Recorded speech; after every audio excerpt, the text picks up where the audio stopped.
panel on media propaganda and information warfare, and I have the honor of chairing this session today. In an era where information is both a tool and a weapon, it is critical to analyze the narratives that are shaped, how they are shaped, manipulated, and countered. And today, our distinguished panelists will offer insights into various aspects of this topic, from media discourse and manipulation to digital culture and online communities. So we will begin with individual presentations, each lasting around 15 minutes, followed by a discussion led by our esteemed discussant, Olha Tkachenko. And after that, we will open the floor for Q&A from the audience. So please ensure that you strictly follow the allotted timing to allow for a smooth and timely session. And now let us begin. It is my pleasure to introduce our first speaker, Professor Olha Brusilovska. She has been working at the Odessa Mechnikov National University in Ukraine since 1991. She's head of the International Relations Department. Since 2022, she has been a visiting researcher in the Central Eastern Europe at the University of Warsaw in Poland. She defended her PhD in international relations in 1996 and her doctoral thesis in 2008.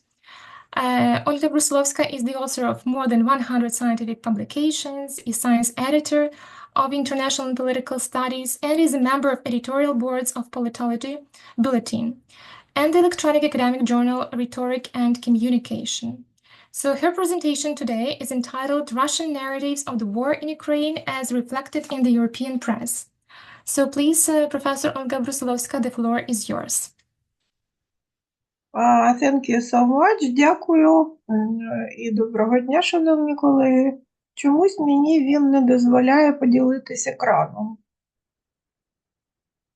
Чи можна щось з цим зробити? Чи я... You should have permission. There's nothing preventing you from sharing.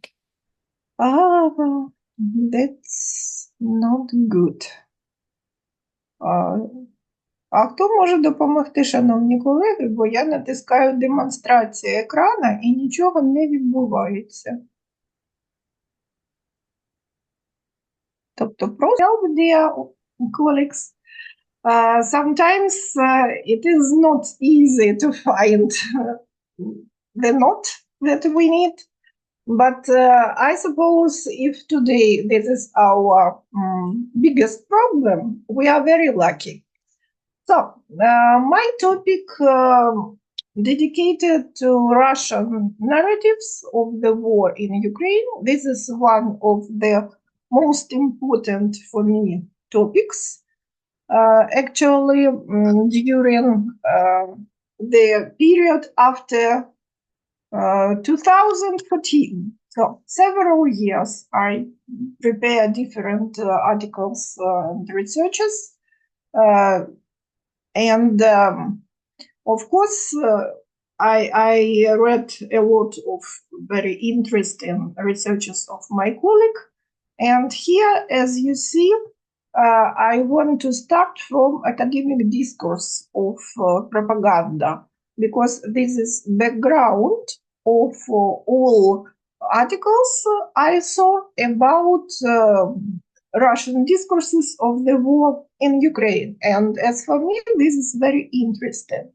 Especially, I like this idea that today the media is really a battleground.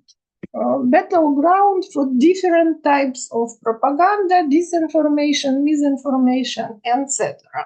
So we have a lot of very interesting theoretical articles and books about propaganda at all. But if we talk about our case, the Russian aggression against Ukraine, the situation looks not so promising. And I put here all that I know, and what is interesting for me, that a half of these researchers are my friends and colleagues. I know them. So during 2022, we have only 2 articles about the role of media and Russian discourses during this war. One from me and my colleague, and one from international team from Alexandra Urman and Mykola Makhtotyk. I don't know him, sorry for pronunciation. And this first type of articles are about Russian media. And the second group is more about comparative analysis of Russian media and Ukrainian media. So if you see, there are a lot of, not a lot, but several very good articles preparing in this comparison of Russian and Ukrainian media, especially about press. And if we talk about my topic of research for today, this is Russian narratives of the war. In the European press, the situation is even worse than previous with the Russian and Ukrainian press. So we have for today only one very interesting and very professionally built article about Greek media and how they reflect these Russian narratives from Ioannis Katoulas. But actually, we just can sum up that there is no real scientific discourse on perception of the war in Europe, and in my case, in Central and Southeastern European media, because Central and South European media is my favorite region, and I know languages of this region, so I can build my research on the comparison of sources from Central and Southeastern European media. And I prefer to talk about two case studies. I choose two case studies. This is Polish media and Serbian media. And I built my paper on critical discourse analysis and choose not very big period, 6 months from the start of the war. And the purpose of my research, as you see, to add to the existing academic discourse on the role of media in creating and sharing narratives and essential part of Russia identification and what is important, justification as a tool of manipulation and representation of the actions and events in Russian war on Ukraine in terms preferred by Russian official rhetoric. So we need to know what does it mean, Russian official rhetoric, and we need to formulate our research question and hypothesis. So my question is, what impact do the official Russian narratives have on media discourses of the Russian-Ukrainian war, cases of Poland and Serbia? And there are two hypotheses. Is that the media in Europe don't repeat or repeat their official Russian narratives about the war. As I previously said, it's very important to understand what narratives of Russia we mean in our comparison. So our previous research gives us these key to understand the most popular narratives of Kremlin, and we use it in my new research. So the first narrative we can call this special operation. So for me, this is key question to understand what media use the word the war or the special operation. And as you see in Serbian Politica, Russia aggressions from the first days of the war was called only the special operation. And this is a big number of news. And the main goal of the operation, according Politica, was the protection of the civilian population of Donbass, who has suffered the right to be Russian. So they just repeated official Russian narratives during this 6 months period. But of course, in Rzecz Pospolita from Poland, from the first day, there was an understanding that we talk about Russian aggression, and this aggression started in 2014, and now we just have you face this full-scale war. References to the special operation would only be in ironic context. The next narrative, the West versus Russia, is also very popular in both media, in Politica and Rzecz Pospolita, and very little was said by Politica about the role of the EU, but more about the disagreements between the EU and the US. So the lion's share of attention in Politica devoted to US policy, especially during April. If we talk about Rzecz Pospolita, it essentially repeated the Russian thesis that without the West, the war would not have started at all.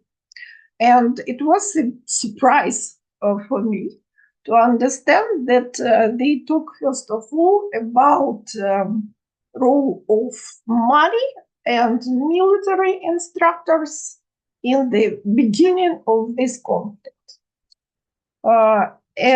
So, in sum, we need to understand that the Serbian narrative is as complicated as Russian. The West exploits Ukraine with the aim to destabilize Russia. At the same time, both the US and the EU embrace global Russophobia. That proves the Western world order is in crisis. So again, repeating of official Russian narrative. Next one about sanctions. This is very interesting narrative for me too, and very important today in our situation. And we understand that there are not so many items about sanctions, even in Politica. But of course, sanctions were regarded here as illegal and inhuman even. In Rzecz Pospolita, on the contrary, the emphasis was on the country's efforts to end energy dependence from Russia, to which their sanctions contributed a lot. And one article was titled "How We Run Away from Russian Gas." Next one about weapon, again, not so important as previous one. And Russian official rhetoric on weapons delivered to Ukraine attempts to blame the West for wanting to attack Russia, but without realizing the risk of weapon proliferation and possible escalation. It can be said that this narrative is present to a small extent in both Polish and Serbian press. As for the fifth and sixth narrative about so-called Ukrainian army crimes and narrative that Ukraine loses the war, we need to understand that these narratives were practically absent in both Serbian and Polish press. And if in Russia these narratives declare that despite sanctions and weapons supplies to Ukraine, Russia is annexing new territories successfully and will have inevitable victory, then in not only in Poland but in Serbia too, after first 6 months of war, there was no doubt about the failure of Putin plans. And to conclude this small presentation, we should understand that there are some favorable Russian narratives in both Politica and Rzeczpospolita. For Politica, this is narrative of special operation, and for Rzeczpospolita, the West against Russia. They don't understand that it is Russian official narratives too. In Serbia, the Russia-West dichotomy is dominant while describing the special operation. So they use it together. And to my surprise, we can see traces of Kremlin manipulation not only in Serbia, but also in Poland. And therefore, we need to understand, first of all, why they use these narratives so differently. And the second one, why they use it at all. So for Serbia, we have, as for me, many complex factors. And first of all, this is anti-Western component. And for Poland, the main factor is our common history, very contradictory things, and very good for Russia situation when they can play with it to the success. And that's all. Thank you so much for your attention to my presentation. Thank you. Thank you, Professor Olga Brusilovska, for that insightful presentation. And now let's proceed to our next presenter, Dr. Serhiy Pakhomenko, PhD in History, Associate Professor at the Department of Political Science and International Relations of Mariupol State University, Visiting Associate Professor at the Department of Communication Science of University of Latvia. He has 27 years of experience in teaching and research, award holder of the Ivan Vyhovsky Award from the Institute of Eastern Europe of the University of Warsaw, and he was a visiting researcher at the University of Latvia and the Jan Skura Institute of Political Studies of the University of Tartu. So his academic interests include politics of memory, propaganda, information warfare, nation and nationalism studies, and Baltic studies. His presentation today is entitled Decolonization, Defensive Nationalism, Counter-Propaganda, Ukrainian Response to Russian Manipulation of History. So, Dr. Serhiy Pakhomenko, whenever you're ready, please begin. Thank you so much for your introduction. And my presentation is devoted to a quite trendy definition. I mean, first of all, decolonization. Now we can observe a lot of debates on this term and definition and attempts to imply this definition to particular practice of in Ukraine, particular practice in Ukraine. And what about RES definition, defensive nationalism and counter-propaganda? So to be honest, we are embarrassed to mention this definition and imply this definition to Ukrainian politics because this definition, especially counter-propaganda, propaganda, bear the seal of negativism. It's a seal negativism.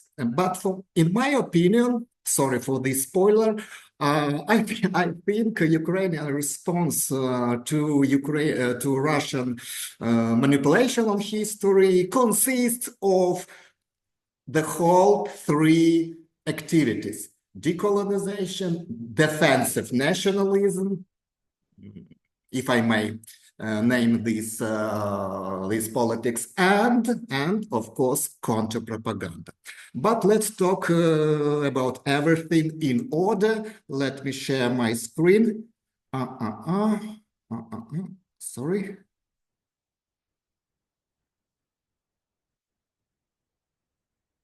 Okay, so I guess everyone knows for now about Kremlin's appealing to history in order to justify invasion of Ukraine, Russian invasion of Ukraine. And it is a remarkable detail. In this war, appealing to history from Kremlin side. And Russia has brought this instrumentalization of history to its peak and made his historical, or rather pseudo-historical narratives a weapon of informational and ideological influence.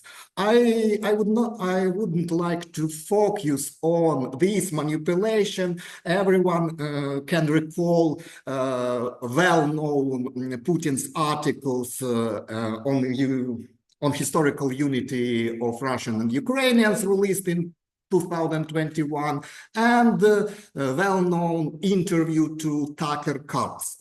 So in concentrate form, Russian narratives are follows.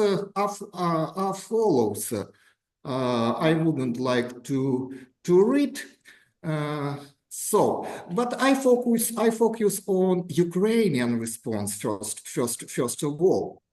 So in this regard, according to this denying of Ukrainian nationhood, statehood, and Ukrainian right to exist, we can observe a sharp and burning Ukrainian response to this manipulation. And this response is quite obvious. This response is expressed in the radicalization and in the intensification of the practices of decommunization, which started still from 2015, before large-scale aggression. Now, after 2022, decommunization turned into even de-Russification. Taken together, these processes correspond to decolonizing political and media rhetoric. Accordingly, they are legitimized in the relevant laws. For example, the law on the persecution and prohibition of Russian imperial policy in Ukraine and the decolonization of toponymy. Yeah. Sorry.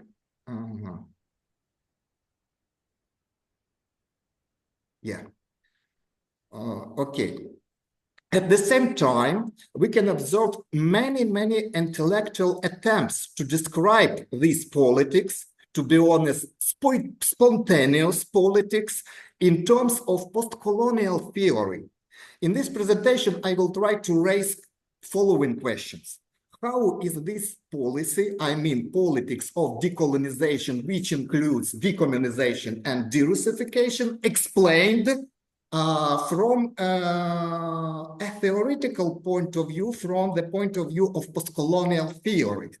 The second one, how appropriate is the term defensive nationalism in understanding decolonization politics? And finally, it seems to me that the question should be raised, maybe provocative and not trendy question, what traps, what challenges and pitfalls the Ukrainian decolonization response may carry with it. So, postcolonial theory is an interdisciplinary field. This theory as such was born in the depths of literary studies, and I cannot avoid literary studies if I am talking about postcolonial theory in the Ukrainian ground. In the Ukrainian context, postcolonial approaches were initially used in Ukrainian literary criticism in the 90s, long before the processes of decommunization and derussification. Just enough to mention such prominent names. Marko Pavlishin, Miroslav Shkandriy, Olga Gnatyuk, Eva Thompson, Vera Ageyeva, so on. Ukrainian literature researchers and literary critics often used the method of text deconstruction. This method was applied by the guru, founder of postcolonial theory, Edward Said, in his classic work, Orientalism. Ukrainian literary scholars deconstructed Russian text about Ukraine, texts, and I mean texts of Russian classic literature of 19th century, beginning of 20th century, and identified images of Ukraine that bear the imprint of colonial superiority from the Russian literature. Among them are stereotypical ethnographic images of so-called cheerful Ukrainians who dance, sing, eat delicious food, so on, beautiful women, and so on. Yes, in this perception, from this point of view, from point of view of Russian classics, Ukrainian are Malorossians, they are not others as in Said's Orientalism, but they can suddenly become such an others, an enemy. Let's recall the Mazepa in Russian perception and in Pushkin poem Poltava. And it's enough to look at the title of this work, of this literature studies. The word empire itself as an integral element of the dichotomy empire-colony. And this word empire is present in each of these titles. In those days, I mean 90s, these debates didn't go beyond a narrow intellectual discourse. However, today, they have become the intellectual ground for the politics of the decolonization, for the politics of getting rid of the imperial legacy and express it in the very names of classics of Russian literature, including their presence in the public space. So it's enough to recall the well-known quotation from Oksana Zabushko, we are Ukrainians, we are black people of pseudo-Europe, according to a Russian point of view. Ukrainian historians and political science were not so much involved in the post-colonial discourse until 2014. But I should mention this name. Repchuk, Mykola Repchuk, Lysak Rudnitsky, representative from diaspora, historiography, diaspora, and of course, Ukrainian American historian Sergei Yekelchik. His article was released in 1997 and is still little known in Ukraine. Yekelchik showed that some debates in Ukrainian historiography in the 80s, 90s were actually devoted to the decolonization of historical knowledge about Ukraine, although their participants did not make this point clearly. It is about attempts to justify the national historical narrative and remove it from the imperial focus. Ukrainian historians try to deconstruct the established dichotomy of historical and unhistorical nations, and some did this by creating mythologized national narrative, where the main value was national statehood.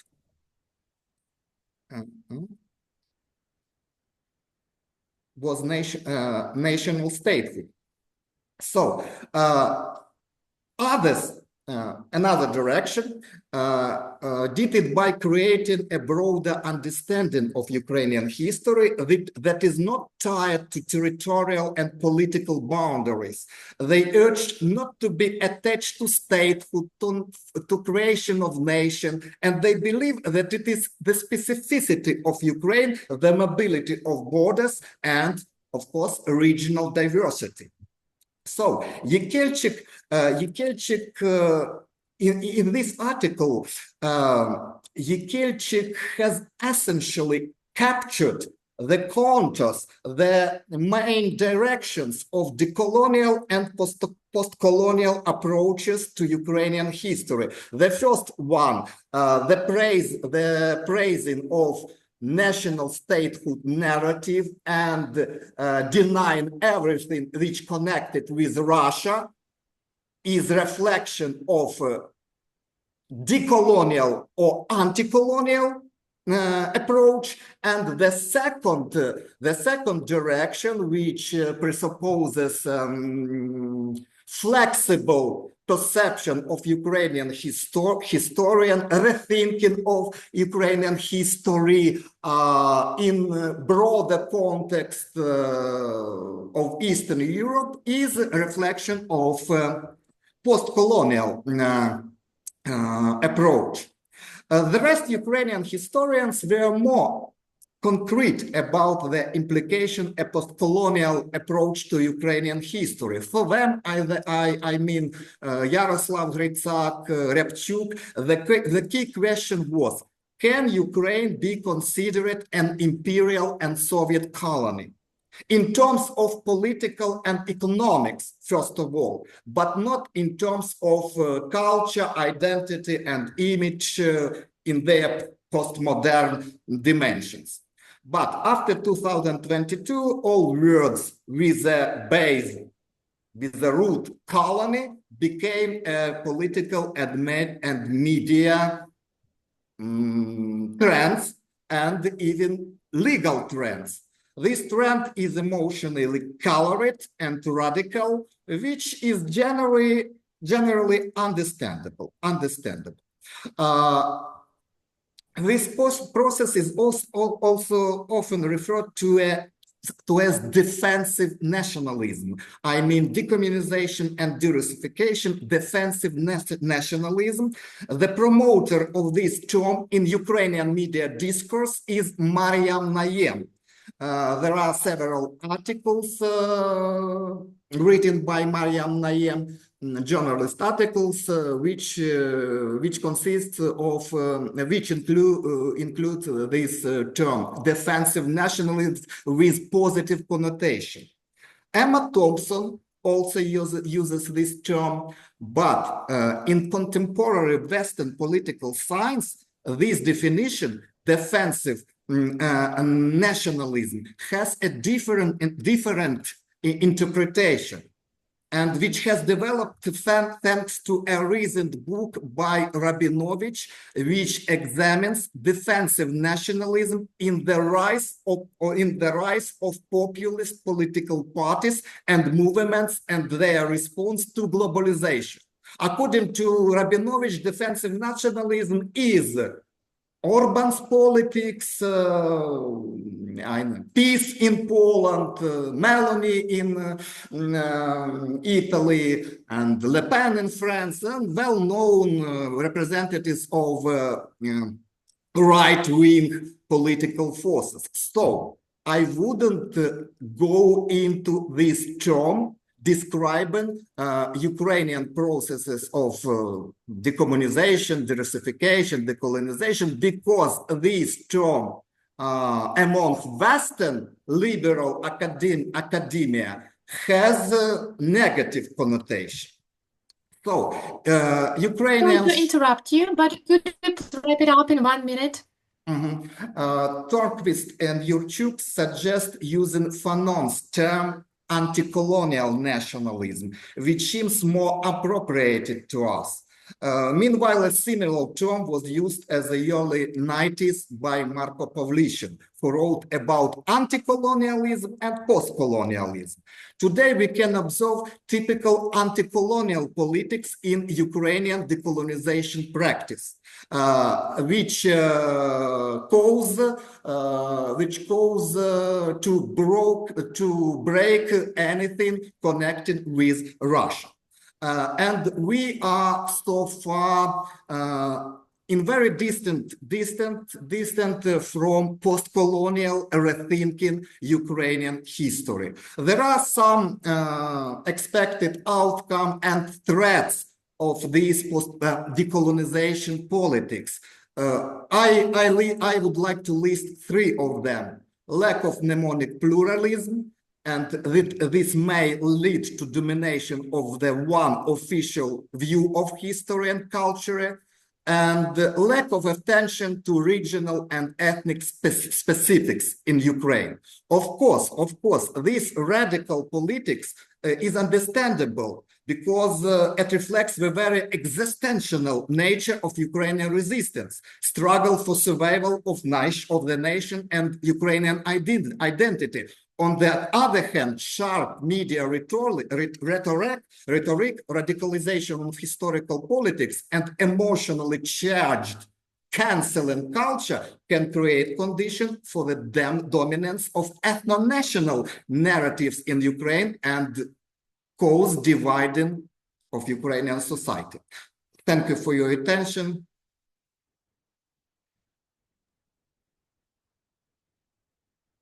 Thank you. Thank you, Dr. Sergei Pakhomenko, for your thought-provoking presentation.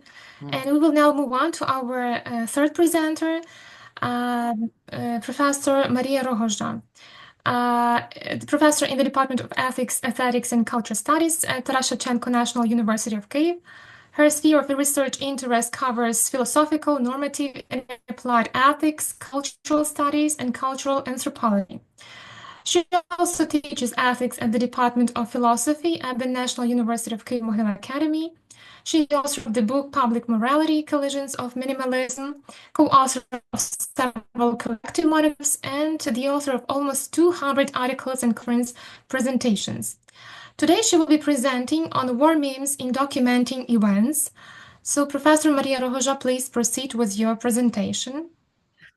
Дякую за можливість виступити. Thank you very much for giving me the opportunity to speak at this conference. And I would like to thank Indiana University for this program. Thanks to this program, I started carrying out researches on memes, and I cannot stop until now. This topic is interdisciplinary, and in the past I only slightly touched upon it, but now it is the area of my research. And today I would like to continue my presentation from last year. First and foremost, I would like to say that memes, according to Richard Dawkins, who started researches on the cultural viruses or some viral phenomena that replicate themselves quickly and spread quickly in cultural domain. He said that with the digital environment, memes have become viral and they are so widespread that we see them everywhere. But memes are not just visual products, they are not just visual works. A meme means a set combination of ideas and images in visual or other forms, and they spread through imitation in a broad sense. And its first function was an entertaining one, but later on, memes won the entertainment sector due to in the fact that it spreads rapidly and has a multidimensional impact on the audience. Since the start of the full-scale invasion, the new horizons have emerged for the production and consumption of memes, and now they went beyond this function of entertainment. The memes of war became very popular not only in Ukraine but also beyond. We may assume that memes of war is an intercultural phenomenon that is yet to be studied thoroughly later on in the future.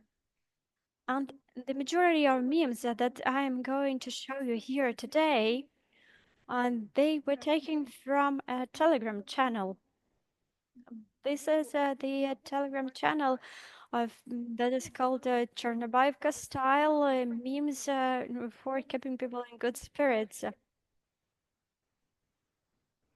Well, Telegram channels work in such a way that they have a lot of memes. It is very difficult to grasp the origin of this channel, and it was started back in 2019. And from the very beginning, it offered entertaining content. They were publishing a few memes per month, but with the beginning of the full-scale invasion, this channel ceased its operation for a month, but then, starting the end of March 2022, they started publishing memes about the Russian-Ukrainian war, and they reached the figures of 150 memes per month. They have 10,000 followers in their Telegram channel. And these memes then are widespread. They are spread and shared by other channels, and they are resent to other users. And this is why we can consider them as a modern form of folklore. And yes, new media are turning this modern form of folklore into this public culture, which is highly visible. Memes are mostly created by professional artists, but they do not claim copyright for their work. The channel publishes memes dedicated to the current events in the life of Ukrainians. They publish these memes in real time, and they are documenting the war. Basically, memes are digital documents, even though they are rather ephemeral. And we see that as sometimes it is easier to laugh at a meme than to go to a news channel and read about the news. Quite often we see a meme first and then we start seeking information in the news. For instance, Novocherkask's landing vessel that sank in December 2023. Well, at first we saw it on the meme, and then we read about it in the news. And we could try and explore the functions of this meme. Well, first and foremost, the function is entertaining. But on the other hand, this is a mind game that the audience is engaged in by the creators. The audience is expected to discern the associations with what they see before them. And it depends on the cultural context, since this group is expected to go through the same experience. They are supposed to have the same trauma, and they need to have the cultural code, as all that creates the background against which the memes are considered as something funny, and memes are supposed to be funny always. And the the fun part could only be fully extended and brought to the surface depending on the context, sociocultural context. And with this particular ship, we see the reference to Aiwazowski's painting of the ship. It means that we see that the creators allude to the Moscow cruise ship. And this meme actually activates the national trauma, the Crimean Peninsula that was annexed, and the war. All these contexts are brought together by the creators, comparing Aiwazowski and the ship that exploded. Well, all that makes Ukrainian laugh. Of course, for the Russians, it is completely different. It is on the contrary. For the foreign audience, this context is actually unknown. Therefore, they need more explanation. Depending on the audience, some memes are aimed at the internal audience, i.e. Ukrainians, versus the foreigners. And you can talk about the content, especially for Ukrainian aimed memes. And these memes do not strike a chord with the foreigners and vice versa. Very few of them are universal, that strike a chord with both audiences, especially if the topic is the Russia-Ukraine work. If this meme is produced in English, that's one option, or it's a truly universal meme. The entertainment function was quite organically strengthened by the therapeutic function. It was extremely popular in the first days of the war. And there is some catharsis in this meme because it cleanses one of anxiety, fire as cleansing power, and the fact that you're opened for something new. The therapeutic function of memes has another aspect that I would like to dwell upon. The post stamp. The Marines' Day post stamp. It was stamped by the Ukrainian President Zelensky. The stamp has become a meme in its own right. It says Russian warship is gone. There are depths of senses here. You have heard about the meme, originally produced by a border guard from Ukraine, Roman Hribov, because he told the Russian warship to go on F itself. And this phrase was in line with the general mood of Ukrainian. They used profanity to keep their morale. And in March 2022, Ukrposhta, the postal operator, announces a competition for a post stamp. But equally important is another event taking place at the time. On April 13, 2022, the cruiser Moskva was hit by a missile strike and it subsequently sank. So the meme produced as a result, the Russian warship is gone, becomes really popular. The content is resolved. There's no profanity there, but Ukrainians know the backstory. And they have definitely heard about about what the Russian warship is supposed to do, as manifested by the border guard 2 years back. So this is a turn of a phrase that is truly life-saving. At the beginning of the word, a lot of people turned to obscenity when people were struggling with the new reality, and they used profanity to come to terms with the new reality.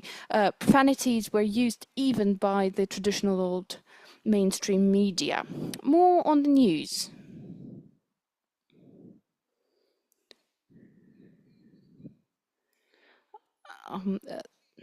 In June 2023, a news broke out that a Russian tourist died in Egypt as a result of a shark attack. Obviously, the resulting meme represents black humor. The black humor uses the theme of death, but through overcoming the fear of death, the meaning of life is reinstated and strengthened. So this becomes a folk tradition, the triumph of life over death.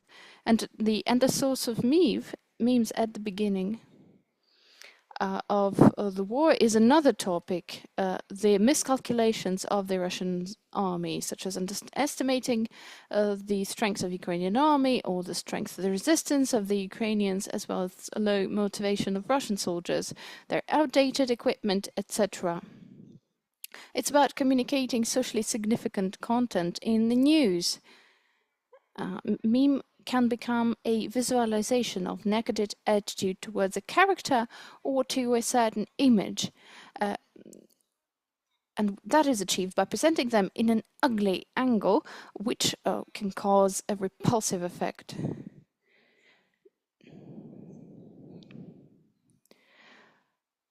To assert superiority over the enemy, one can visualize them in shameful situations and in a derogatory attitude. A case in point is the Russian material losses as a response to the historical event. Also, the entertainment and the therapeutic nature of war means that memes work to consolidate Ukrainian community. But memes were fully revealed long before the full-scale invasions. But their social potential really became obvious only after the 21st of February 2022. Obviously, it works to consolidate Ukrainians in their countering the enemy, in creating the unity on the information front. Psychological de-escalation and cathartic elements ensuring the stress resistance of the Ukrainian society also play a significant socio-political role. The profanities mentioned before also testifies to a rather ambiguous value-wise but effective mechanisms of uniting citizens into a community that together experience war. And war memes can bring people together and cement the society. To conclude, more on the consolidation function, let me talk about shibboleth. It's a term originally found in the Bible. There's a famous biblical story that there were two hostile Israeli tribes, and the winners decided to catch all the defeated, and the only way they could be detected is only by their pronunciation of a code word. It meant the stream, and one tribe named it Shibboleth, and the other tribe named it Sibboleth. So this was the password. effectively. There's a similar word for Ukrainians as well. The word is palyanytsia. It became a Ukrainian shibboleth long before. I come from the central Ukraine. I came to Kyiv and I was tested like that because not all people could pronounce palyanytsia correctly and we were laughed at.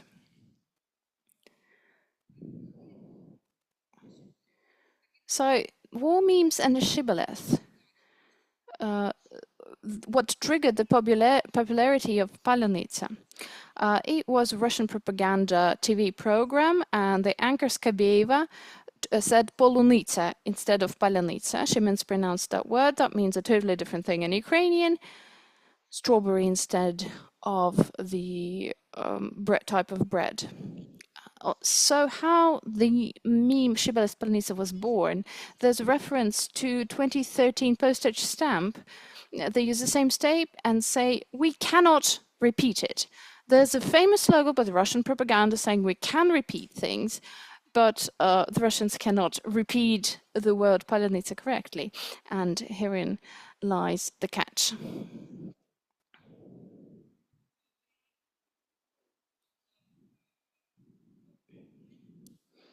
So there you have it. The meme of palyanytsia versus polunitsa. Palyanytsia is the bread, polunitsa means strawberry.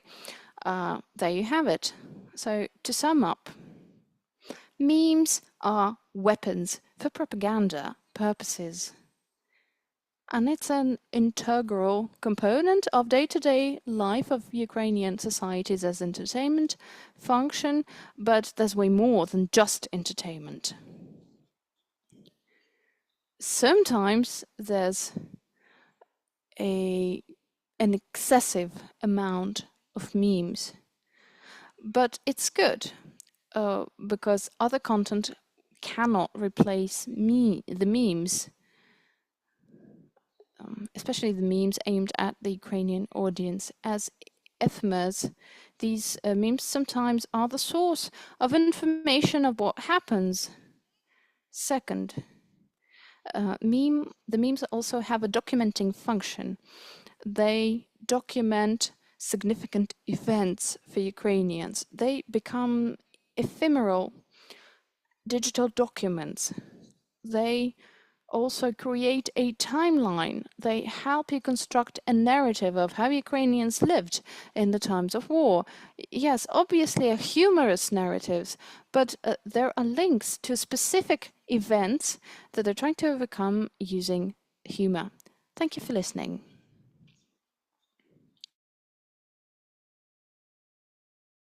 Igor Tsevintsev. He earned his bachelor's degree in chemistry and a master's degree in higher education pedagogy. Currently a postgraduate student at the Kuras Institute of Political and Ethnic Studies. He's interested in pedagogy, political education of adolescents, propaganda, and political manipulation. His presentation is entitled The Pop Culture Front of Information Wars. How do The Matrix, Marvel, and Black Mirror influence the political culture of Generation Z? So Igor, please take the floor.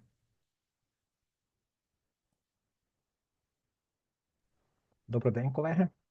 Ну, я не тільки хімік, я педагог швидше, але предмет мій... Do not have a background in chemistry. I'm more of a teacher, but right now I'm writing a PhD in the political studies, but it's looking at Generation Z. Modern world, in the modern world, the big channels of information, such as official institutions, become less significant as sources of information. There are other sources of political information. So I look at how the cinema or TV dramas influence political information. I look at cultural narratives. Generation Z are those born between 1995 and 2012. There are different approaches to the exact dates. I do not quite agree with this time frame, and this generation was preceded by the millennials.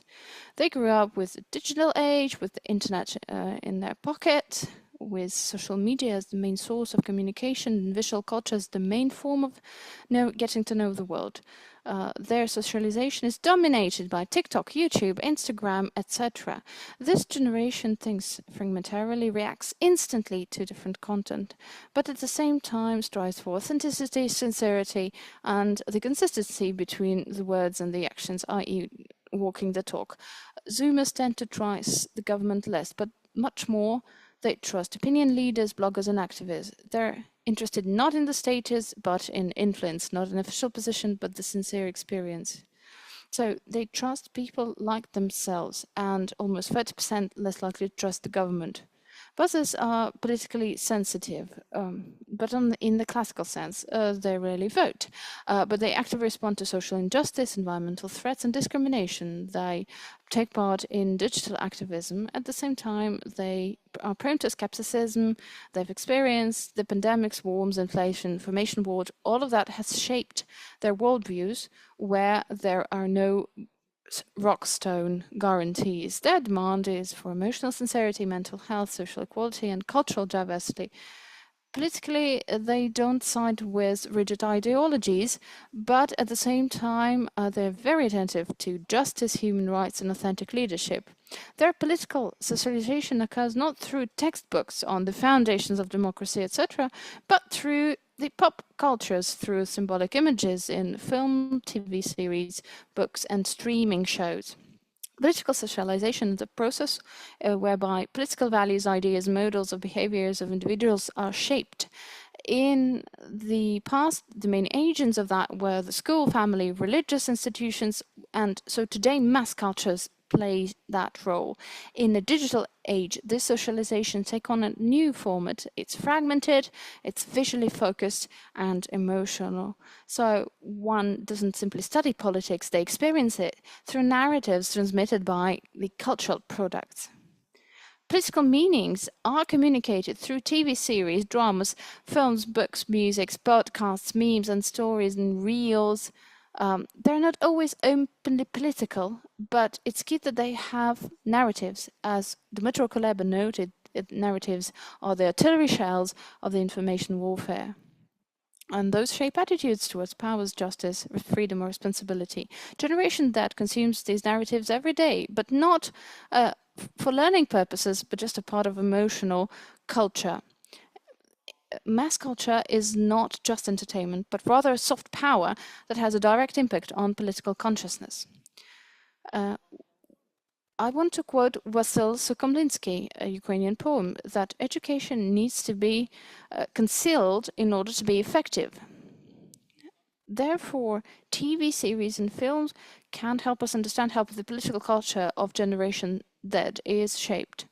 I will look into movies, remakes, films, film franchises, that is, and TV series. One of the important factors in the cultural socialization of Generation Z is the tendency to reboot or remake old films. This can be explained by the nostalgic mood of millennials and the desire of the studios to use recognizable brands to attract new audience and to decrease risks.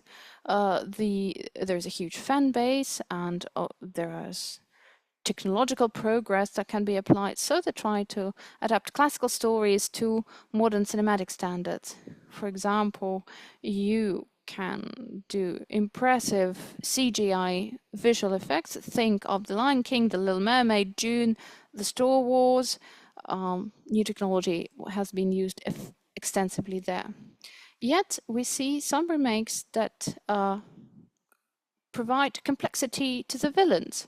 Take Cruella from 101 Dalmatians. She has her own film now where we see a totally different story of why she became who she was. Take The Beauty and the Beast, etc. The Matrix franchise is a prime example of political meaning transformation. The first film came out in 1999, it was followed by 2 sequels, and it was speaking primarily to the millennials. It focused on the idea of awakening individual resistance to the system, neoliberal control, and the illusion of choice. The red pill became a metaphor for escaping the matrix of ideologies, mass media, and political manipulation.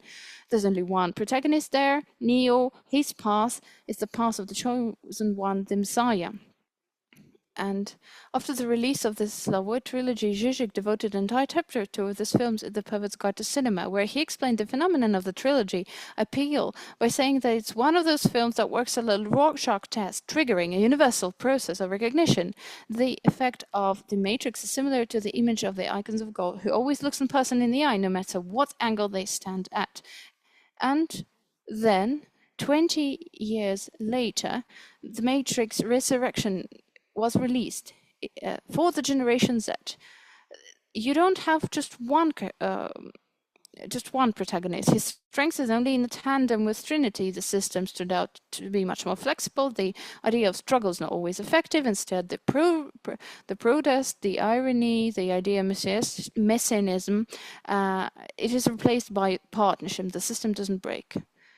It's very important to note here the change of the power. In the original trilogy, there was the architect. By the way, Jean Baudrillard was offered that part, but he refused, and architect is replaced by the analyst in the later Matrix, who controls emotion. This is critical shift. No power longer presses it, manipulates feelings, triggers, and blurred identities. This is exactly what Generation Z sees and experiences.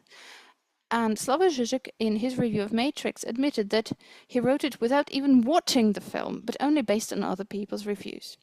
The same franchise, The Matrix, points to a profound evolution of political socialization, how thinking about power and the image of resistance change with the next generation. Marvel franchise is another powerful tool for political socialization. Unlike The Matrix, it operates not through alienation, but through empathy, identification, and normalization of the new political and social narratives. And that is why I believe its impact on Generation Z is tremendous.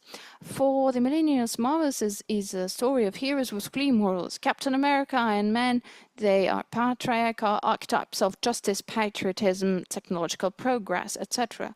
But in 2010s and the 2020s, there's an expansion of representation with the appearance of the Black Panther, Captain Marvel, Shang-Chi, series about Wanda, Loki, Hawkeye, heroes with emotionalities, with history of trauma, with the minority identities. These are exactly the images the Generation Z considers their own. It's a representation of the world they want to see them. They don't want to see the bulky superheroes, but rather characters who have doubts, who have a therapist and talk about feelings. That's why this TV series WandaVision resonated so much. The theme of loss of mental health, reality as a way to protect against trauma is extremely resonating to the young people living in conditions of war, pandemics, economic instability, etc. Marvel also uses political narratives, environmental narratives, issues of migration, and at the same time, it is worth mentioning that they are trying to do that in a light format, through a hero, through a story, without lecturing about moral grounds. And this is how the new culture is formed, through empathy for heroes, not through lectures on political education. Thus, Marvel is not just entertainment. It is a factory of new social norms, and this is a model of political behavior that the Gen Z accepts as an organic part of itself. Black Mirror is one of the most powerful cases in the study of political socialization of Gen Z. And it is not surprising, since 2011 it has aptly reflected the disturbing premonitions of the digital age, highlighting the risks that Zoomers are no longer just thinking about, but actively living in. Black Mirror offers young people a specific vision of political reality. And for Gen Z, who grew up on TikTok, YouTube, and Telegram, this series evokes not fantastic surprise, but painful recognition. For them, it's not a dystopia, it's a mirror. And in the episode The Waldo Moment, politics is depicted as a theater of the absurd. According to the plot, the animated character Waldo wins the election, and the actor who voices and controls him behind this and there is an actor who voices and controls him behind the scenes. It is not an argument or a program that wins, but populism, media image, and entertainment. And this scenario is mirrors both the Servant of the People series and the Second Coming of Trump. And another episode to mention is the one that makes reference to Orwell, and Big Brother is watching you. Here we see that the political socialization occurs where here through the recognition of a distorted system that prioritizes algorithmic morality over justice. In the interactive film Bandersnatch, it is particularly significant that the viewer appears to choose the course of events, but ultimately realizes that all the options have already been predetermined, and it is not just a metaphor, it's a model of the digital world in which Gen Z lives, a world of fake choices, the illusion of freedom, and algorithmic control. The political messages here are clear. Even when you make a choice, the system is satisfied with it. And this creates a deep distrust in elections, the will of people, and democratic processes. And finally, the phenomenon of the analyst in Matrix 4 and its analog in Black Mirror are crucial to understanding contemporary power dynamics. The government no longer rules through violence. Instead, it rules through emotions, fears, and anxiety. Movies, series, and literature not only entertain but also teach and mobilize. Black Mirror teaches how to be critical, and Marvel offers some identity. Anti-Talk informs about the new formats of communication. The political culture of Zoomers is created on a cultural experience. They do not believe in results or elections, but they believe in what they see on the screen. They would follow what is offered as something that resonates with their values if they see that on the screen in TV series. In order to work with Gen Z, you need to work with cultural context, but not just with the political discourse. As today, politics doesn't begin with an election program. It begins with Black Mirror, WandaVision, The Hunger Games, and TikTok. And if you fail to recognize that, you remain stuck in old models.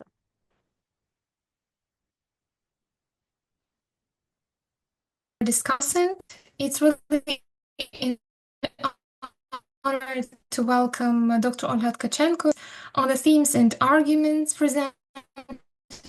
I'll briefly introduce her. Cultural Studies at the Institute of Slavic Studies, Polish Academy of Sciences.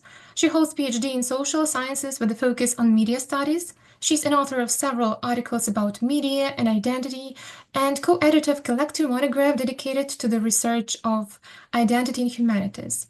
Olha Tkachenko is also the author of the monograph Discourse of Ukrainian Identity in the Polish Opinion-Forming Press during the Orange Revolution and the Euromaidan. Media linguistic analysis. Her research interests encompass the influence of popular culture and media discourses on decolonization and identity formation process, content analysis, mixed methods. So, Dr. Olha Tkachenko, we are really looking forward to your comments on these presentations. Thank you very much. Thank you, Orislava, and for inviting me for this conference. I really appreciate that, because there is not enough attention when I observe international events on Ukrainian studies dedicated to media and popular culture, especially. So I will be quick, because as far as I understand, I have very limited time. Yes, so to end up in time. First of all, it was a presentation of Professor Olga Brusilovska, and I really appreciate it, because this context is close to what I research as well. And I have such questions. First, why did you choose Poland and Serbia? Because for me, that's especially in the first months of full-scale Russian invasion, well, comparing these two countries and the media of these two countries would give quite predictable results, I think, because Poland always was an advocate of Ukraine in Europe, and always was kind of friend of Ukraine, especially in the face of threat and Russian threat, because we remember Orange Revolution and Euromaidan. Poland always advocated Ukraine, and Serbia, that is well-known fact that it is kind of pro-Russian and in political discourse as well.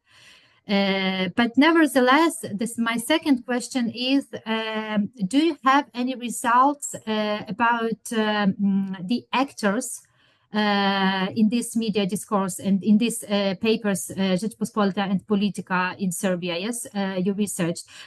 Who were the commentators and the experts invited for these outlets? I know, were there some, Russian speakers in Serbia or pro-Russian, or who were the commentators, the actors of the discourse you researched? Before I firstly ask questions, and then all the participants answer. Yes, this is a question for moderator. Yeah, okay. Mhm. Yeah, so you note the questions and then you comment. So the second presentation was by Sergei Pakhomenko, and it really touched me a lot, because I do not agree with many of your statements, and I know that there is kind of war of definitions nowadays when we talk about post-colonial studies and Ukrainian context, and I think that there is we do not have space enough now to discuss what is more appropriate to use in Ukrainian context: decolonization, anti-colonization, or whatever, defensive nationalism or anti-colonial nationalism. I think that all of these could be used in this umbrella term of decolonization. Because as Mykola Repchuk also recently noted, that all this thing which is going on now, including decommunization, de-Russification, it's all the process, also anti-colonization, it's all the process which lead us to this decolonization, because decolonization, according to the authors of a well-known book, The Key Concept of Post-Colonial Studies, is also revealing and dismantling hidden aspects of colonial power, which was not which was not on the surface, and we didn't even notice that. This is especially, maybe I do not work with memory studies, so I can't be an expert at that, but I work with popular culture and media studies. And what was in media lately, and even after gaining independence, it was still colonial narrative, which was hidden from us, and we even didn't expected it. So I can't see the threats. You notice that there are the threats of decolonization processes in memory studies as well, which can divide Ukrainian society. Maybe we could kind of change an angle and see that this is not a division of Ukrainian society, but the Ukrainian society could be united under this by knowing this mechanism of colonialist power by Russia. So as Yaroslav Hrytak also admitted, Russian culture should be cancelled, especially at least in Ukrainian society, because it didn't perform, it didn't reach its it didn't prevent barbarianism, because the anti-word, antonym to culture is barbarianism. And according to Yaroslav Hrytak, Russian culture could not stop barbarianism. So it deserves to be cancelled. Kind of that's my point of view, because and my question is, if you say that there are the threats that could divide this society, okay, of course you can have your own opinion. What is your opinion to have this decolonization process to be performed, yes, to be done without dividing Ukrainian society, in your opinion? So the third presentation was by Professor Maria Rojosa about memes, and thanks a lot about for this presentation, because I also agree that memes are the documents of the epoch. But the problem is that, as you said, these memes are ephemerical. Yes, what to do to prevent them disappear? Do you have such research plans? I don't know, to create some digital archive of that or something like that? And also my second question is, do you research only Ukrainian memes, like created by Ukrainian creators, or also foreign memes about Russia-Ukrainian war? And if so, what do you think, what is the function of these memes for the foreigners? Because as you said, for Ukrainians, the function is therapeutical, getting on trauma and getting over this trauma. So what is the function, except of informative for foreigners? Yes. Well, in the latest presentation, the last presentation was by Ігор Цигвінцев. Може, я буду говорити українською, так як особи, які презентували. Мені дуже Ukrainian. I enjoyed your presentation a lot, as I believe that pop culture has never been just a background, and Zizek also says the same thing. He is a renowned scholar in the area of pop culture studies. If in the past we saw a different approach, for instance, Yulia Tymoshenko engaging Ukrainian bands, singing her name, or Annie Lorek, or Potap, now the approach has changed drastically. Politicians should not organize concerts, but as you mentioned, they should exploit TikTok, Instagram. That is something that Volodymyr Zelensky resorted to, as he used to be our Waldo. And for those who voted for him, well, they discovered that voting just for fun, well, that was not an option. There are products that are global and that everyone knows, but do you have any examples of Ukrainian pop culture works? I'm sure that there are certain changes, and we are actually absorbing them right now. What is your take on the modern Ukrainian pop culture? Is it utilized by Ukrainian politicians? And is their interest among the Gen Z towards politics? As we have certain trends in nostalgic sentiments towards the 1990s, or some movies about the 90s that are popular right now. Well, these are my questions. Unfortunately, we are very short of time and so many questions to answer. So I invite presenters to answer these questions very quickly. Okay, may I start? So I have two questions. First, why Poland and Serbia? This is according to the theory of case selection, because we have actually about six possibilities, and my choice was least similar case comparisons. When we have only one common independent variable, this is Russian propaganda. And we understand that in all other characteristics, these countries are very different.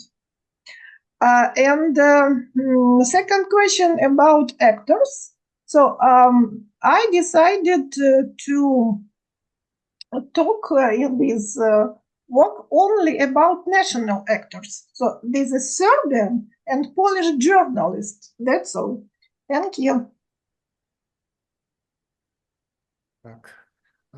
З вашого дозволу я буду відповідати українською, If you don't mind, I would like to respond in коротко, то буду Ukrainian підбирати to be as слова. concise as Дякую, possible. дякую, Ольга. Я Thank you, Olga, for розраховував, your що вас comment. зачепить і багатьох зачепить цей провокативний Actually, I підхід. expected this Можливо, kind of для reaction. деяких I knew that мої it висновки might це be sensitive to можна some of сприймати, you. як я замахнувся на святе. Але And вибачте. for some, it По-перше, might коротко, be considered as я все too ж таки much. вважаю, що But to be brief, радикальна I would like to деколонізація say that, відповідає in my view, drastic антиколоніальному decolonization тренду. Я його is не in line with засуджую, і anti-colonial я trend. I розумію do специфіку not моменту, але condemn я it. I бачу do певні understand загрози. the Перше, specifics of this point in time, щоб but I їх see уникнути, враховувати certain етнічну і threats, регіональну certain caveats to it. різнобарвність First українського and foremost, we суспільства. need to take Я не into due думав ще 10 consideration років the тому, що ethnical diversity що of the моя риторика Ukrainian буде society. нагадувати партію 10 years регіонів, ago, але I would вибачте, never це не imagine партія that регіонів, my це все-таки rhetoric факт. would remind you Я of не the Party of думаю, Regions, вибачте, що, and yet що that is the всі з fact, вас and it is знають not a з rhetoric курсу of the Party історії of України, Regions.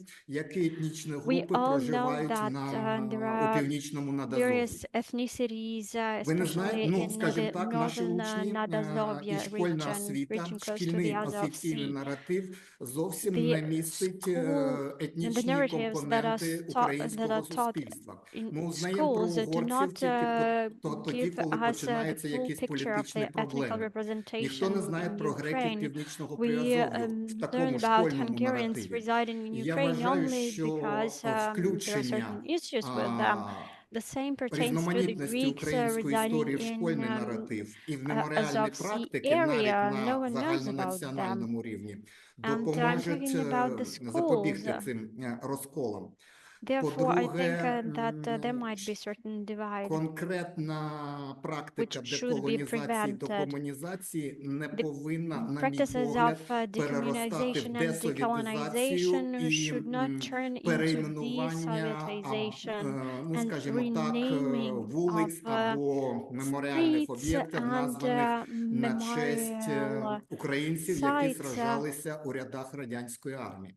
In case Справа of в тому, не в Ukrainians who тому, fought що for я the Soviet такий army. прихильник Другої Well, this is not Великої that Вітчизняної, I'm це a big мене fan дуже of the бісило, коли second було в 13-му of the році у Great нас Patriotic Побєдобєсів на War. Well, Маріуполі. Але давайте no, actually, поглянемо I з was прагматичної very точки much зору. related Росія by that in узурпувала Mariupol. But право let's бути take another єдиним look on that. переможцем нацизму. Russia Яким actually чином нам в свій наратив took про on наш the внесок right у to be Другу the світову only війну victor in the Second World War. пропонувати And what about заходи? our contribution? Я не знаю, What і це не about випадково our з'явилася role? ця I заява believe групи that this «Глобальна Україна», в statement тому of числі the Грицака group і Global Тімоті Ukraine, Снайдера, про те, Grizak що and нужно Timothy відмовитися від Snyder, наративу, що saying Україна that була між we двома ворожими should режимами. not Тобто stick я to the хочу тільки narrative that Ukraine поставити was таке between two питання. different camps. Дякую.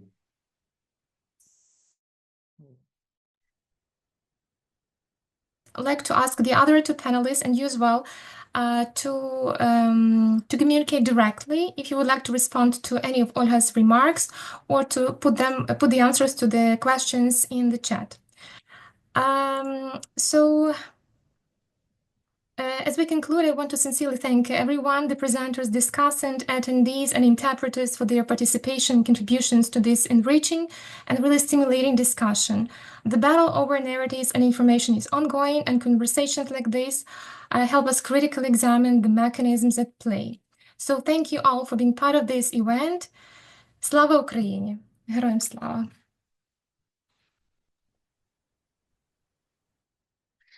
Thank you so much, Oroslava. Thank you so much to all the panelists who presented. Thank you to our discussant, Olga. Really appreciate you being here with us today. I'm sorry we couldn't have a full discussion because of time constraints, but we'll look forward to possibly chatting in the chat function